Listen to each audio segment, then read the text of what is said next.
በስመ አብ ወወልድ ወመንፈስ ቅዱስ አሐዱ አምላክ አሜን። የዕለቱ ወንጌል የሉቃስ ወንጌል ምዕራፍ 2 ከቁጥር 1 እስከ ፍጻሜ። በዚያ ወራት ዓለም ሁሉ እንዲጻፍ ከአውግስጦስ ቄሳር ትእዛዝ ወጣች። ቄሬኔዎስ በሶርያ አገር ገዢ በነበረ ጊዜ ይህ የመጀመሪያ ጽሕፈት ሆነ። ሁሉም እያንዳንዱ ይጻፍ ዘንድ ወደ ከተማው ሄደ። ዮሴፍም ደግሞ ከዳዊት ቤትና ወገን ስለነበረ ከገሊላ ከናዝሬት ከተማ ተነስቶ ቤተልሔም ወደምትባል ወደ ዳዊት ከተማ ወደ ይሁዳ ጸንሳ ከነበረች ከእጮኛው ከማርያም ጋር ይጻፍ ዘንድ ወጣ። በዚያም ሳሉ የመውለጃዋ ወራት ደረሰ። የበኩር ልጇንም ወለደች። በመጠቅለያም ጠቀለለችው። በእንግዶችም ማደሪያ ስፍራ ስላልነበራቸው በግርግም አስተኛቸው። በዚያም ምድር መንጋቸውን በሌሊት ሲጠብቁ በሜዳ ያደሩ እረኞች ነበሩ።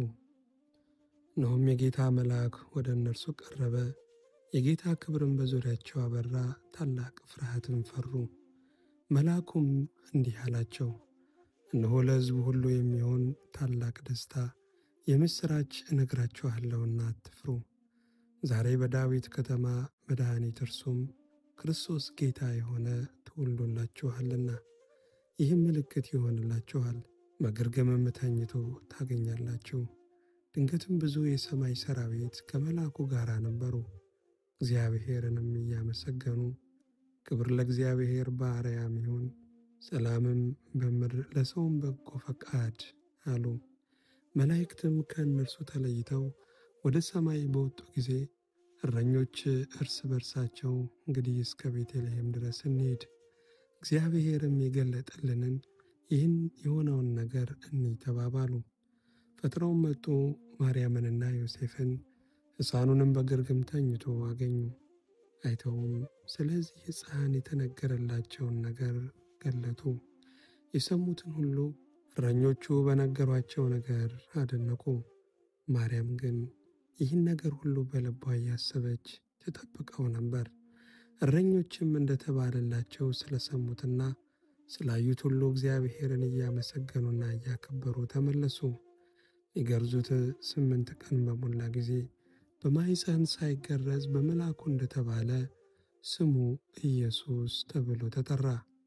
እንደ ሙሴም ሕግ የመንጻታቸው ወራት በተፈጸመ ጊዜ በጌታ ሕግ የእናቱን ማኅፀን የሚከፍት ወንድ ሁሉ ለጌታ የተቀደሰ ይባላል ተብሎ እንደተጻፈ በጌታ ፊት ሊያቆሙት፣ በጌታም ሕግ 2 ዋሊያ ወይም 2 የርግብ ጫጩቶች እንደተባለ መሥዋዕት ሊያቀርቡ ወደ ኢየሩሳሌም ወሰዱት።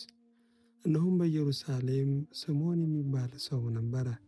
ይህም ሰው የእስራኤልን መጽናናት ይጠባበቅ ነበር። ጻድቅና ትጉህም ነበር። መንፈስ ቅዱስም በእርሱ ላይ ነበረ። በጌታም የተቀባውን ሳያይ ሞትን እንዳያይ በመንፈስ ቅዱስ ተረድቶ ነበር። በመንፈስም ወደ መቅደስ ወጣ። ወላጆቹም እንደ ሕጉ ልማድ ያደርጉለት ዘንድ ሕፃኑን ኢየሱስን ባስገቡት ጊዜ እርሱም ደግሞ ተቀብሎ አቀፈው፣ እግዚአብሔርንም እየባረከ እንዲህ አለ፣ ጌታ ሆይ አሁን እንደ ቃልህ ባሪያህን በሰላም ታሰናብተዋለህ። ዓይኖቼ በሰዎች ሁሉ ፊት ያዘጋጀኸውን ማዳንህን አይተዋልና። ይህም ለአሕዛብ ሁሉን የሚገልጥ ብርሃን፣ ለሕዝብም ለእስራኤልም ክብር ነው። ዮሴፍና እናቱም ስለ እርሱ በተባሉ ነገር ይደነቁ ነበረ። ስምዖንም ባረካቸው። እናቱን ማርያምንም እነሆ የብዙዎች ልብ ሐሳብ ይገለጥ ዘንድ ይህ በእስራኤል ላሉት ለብዙዎቹ ለመውደቃቸውና ለመነሳታቸው ለሚቃወሙትም ምልክት ተሾሟል። አንቺም ደግሞ በነፍስሽ ሰይፍ ያልፋል አላት። ከአሴር ወገንም የምትሆን የፋኑኤል ልጅ ሐና የምትባል አንዲት ነቢይት ነበረች። እርሷም ከድንግልናዋ ጀምራ ከባሏ ጋር 7 ዓመት ኖረች። እርሷም 84 ዓመት ያህል መበለት ሆና በጣም አርጅታ ነበር። በጾምና በጸሎትም ሌሊትና ቀን እያገለገለች ከመቅደስ አትለይም ነበር። በዚያችም ሰዓት ቀርባ እግዚአብሔርን አመሰገነች። ኢየሩሳሌምንም ቤዛ ለሚጠባበቁ ሁሉ ስለ እርሱ ትናገር ነበር። ሁሉንም እንደ ጌታ ሕግ ከፈጸሙ በኋላ ወደ ገሊላ ወደ ከተማቸው ወደ ናዝሬት ተመለሱ። ሕፃኑም አደገ፣ ጥበብም ሞልቶበት በመንፈስ ጠነከረ። የእግዚአብሔርም ጸጋ በእርሱ ላይ ነበረ። ወላጆቹም በየዓመቱ በፋሲካ በዓል ወደ ኢየሩሳሌም ይወጡ ነበር። የ12 ዓመት ልጅ በሆነ ጊዜ እንደ በዓሉ ሥርዓት ወደ ኢየሩሳሌም ወጡ። ቀኖቹንም ከፈጸሙ በኋላ ሲመለሱ ብላቴናው ኢየሱስ በኢየሩሳሌም ቀርቶ ነበረ። ዮሴፍም እናቱም አላወቁም ነበረ። ከመንገደኞች ጋር የነበረ ስለመሰላቸው የአንድ ቀን መንገድ ሄዱ። ከዘመዶቻቸውም ከሚያውቋቸውም ዘንድ ፈለጉት። ባጡትም ጊዜ እየፈለጉት ወደ ኢየሩሳሌም ተመለሱ። ከ3 ቀንም በኋላ በመምህራን መካከል ተቀምጦ ሲሰማቸውም ሲጠይቃቸውም በመቅደስ አገኙት። የሰሙትም ሁሉ በማስተዋሉና በመልሱ ተገረሙ። ባዩትም ጊዜ ተገረሙ። እናቱም ልጄ ሆይ ለምን እንዲህ አደረግብን? እነሆ አባትህና እኔ እየተጨነቅን ስንፈልግ ነበርን አለችው። እርሱም ስለምን ፈለጋችሁኝ? በአባቴ ቤት እሆን ዘንድ እንዲገባኝ አላወቃችሁምን? አላቸው። እነርሱም የተናገራቸውን ነገር አላስተዋሉም። ከእነርሱም ጋር ወርዶ ወደ ናዝሬት መጣ፣ ይታዘዝላቸውም ነበር። እናቱም ይህን ነገር ሁሉ በልቧ ትጠብቀው ነበር። ኢየሱስም ደግሞ በጥበብና በቁመት በሞገስም በእግዚአብሔርና በሰው ፊት ያድግ ነበረ። ምስጋና ለእግዚአብሔር ይሁን። ሁለተኛይቱ የሐዋርያው የቅዱስ ጳውሎስ መልእክት ወደ ቆሮንቶስ ሰዎች ምዕራፍ 6 ከቁጥር 1 እስከ 12። አብረንም እየሠራን የእግዚአብሔርን ጸጋ በከንቱ እንዳትቀበሉ ደግሞ እንለምናለን። በተወደደ ሰዓት ሰማሁ፣ በመዳንም ቀን ረዳሁ ይላልና። እነሆ የተወደደው ሰዓት አሁን ነው። እነሆ የመዳን ቀን አሁን ነው። አገልግሎታችንም እንዳይነቀፍ በአንዳች ነገር ማሰናከያ ከቶ አንሰጥም። ነገር ግን በሁሉ እንደ እግዚአብሔር አገልጋዮች ራሳችንን እናማጥናለን።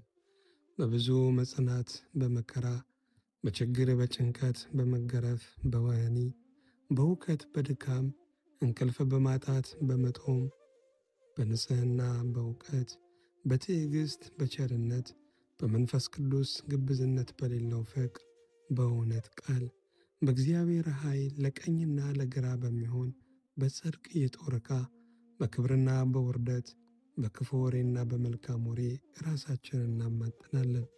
አሳቾች ስንባል እውነተኞች ነን። ያልታወቁ ስንባል የታወቅን ነን። የምንሞት ስንመስል እነሆ ሕያዋን ነን። የተቀጣን ስንሆን አንገደልም። ሐዘንተኞች ስንሆን ዘወትር ደስ ይለናል። ድሆች ስንሆን ብዙዎችን ባለጠጎች እናደርጋለን። አንዳች የሌለን ስንሆን ሁሉ የኛ ነው። እናንተ የቆሮንቶስ ሰዎች ሆይ አፋችን ለእናንተ ተከፍቷል፣ ልባችንም ሰፍቶላችኋል። በእኛ አልጠበባችሁም፣ በሆዳችሁ ግን ጠቦባችኋል። ምስጋና እግዚአብሔር ይሁን። መጀመሪያይቱ የሐዋርያው የቅዱስ ዮሐንስ መልእክት ምዕራፍ 3 ከቁጥር 7 እስከ 12። ልጆች ሆይ ማንም አያስታችሁ። እርሱ ጻድቅ እንደሆነ ጽድቅን የሚያደርግ ጻድቅ ነው። ኃጢአትን የሚያደርግ ከዲያብሎስ ነው፣ ዲያብሎስ ከመጀመሪያ ኃጢአትን ያደርጋልና። ስለዚህ የዲያብሎስን ሥራ እንዲያፈርስ የእግዚአብሔር ልጅ ተገለጠ። ከእግዚአብሔር የተወለደ ሁሉ ኃጢአትን አያደርግም፣ ዘሩ በእርሱ ይኖራልና፣ ከእግዚአብሔርም ተወልዷልና ኃጢአትን ሊያደርግ አይችልም። የእግዚአብሔር ልጆችና የዲያብሎስ ልጆች በዚህ የተገለጡ ናቸው። ጽድቅን የማያደርግና ወንድሙን የማይወድ ሁሉ ከእግዚአብሔር አይደለም። ከመጀመሪያ የሰማችኋት መልእክት እርስ በርሳችን እንዋደድ የምትል ይህች ናትና። ከክፉ እንደነበረ ወንድሙንም እንደገደለ እንደ ቃየል አይደለም። ስለምንስ ገደለው? የገዛ ሥራው ክፉ፣ የወንድሙም ሥራ ጽድቅ ስለነበረ ነው። ምስጋና ለእግዚአብሔር ይሁን። የሐዋርያት ሥራ ምዕራፍ 9 ከቁጥር 20 እስከ 23።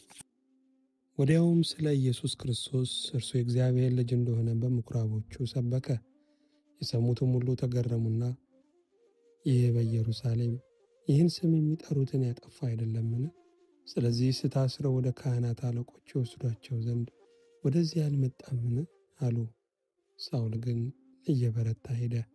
በደማስቆም ለተቀመጡት አይሁድ ይህ ክርስቶስ እንደሆነ አስረድቶ መልስ ያሳጣቸው ነበር። ብዙ ቀንም ሲሞላ አይሁድ ሊገድሉት ተማከሩ። ምስጋና እግዚአብሔር ይሁን። የማርቆስ ወንጌል ምዕራፍ 8 ከቁጥር 34 እስከ ፍጻሜ። ሕዝቡንም ከደቀ መዛሙርቱ ጋር ጠርቶ እንዲህ አላቸው። በኋላዬ ሊመጣ የሚወድ ቢኖር ራሱን ይካድ፣ መስቀሉንም ተሸክሞ ይከተለኝ። ነፍሱን ሊያድን የሚወድ ሁሉ ያጠፋታልና፣ ስለ እኔና ስለ ወንጌል ነፍሱን የሚያጠፋ ሁሉ ግን ያድናታል። ሰው ዓለምን ሁሉ ቢያተርፍ ነፍሱንም ቢያጎድል ምን ይጠቅመዋል? ሰውስ ስለ ነፍሱ ቤዛ ምን ይሰጣል? በዚህም በዘማዊና በኃጢአተኛ ትውልድ መካከል በእኔና በቃሌ የሚያፍር ሁሉ የሰው ልጅ ደግሞ በአባቱ ክብር ከቅዱሳን መላእክት ጋር በመጣ ጊዜ በእርሱ ያፍርበታል። ምስጋና እግዚአብሔር ይሁን።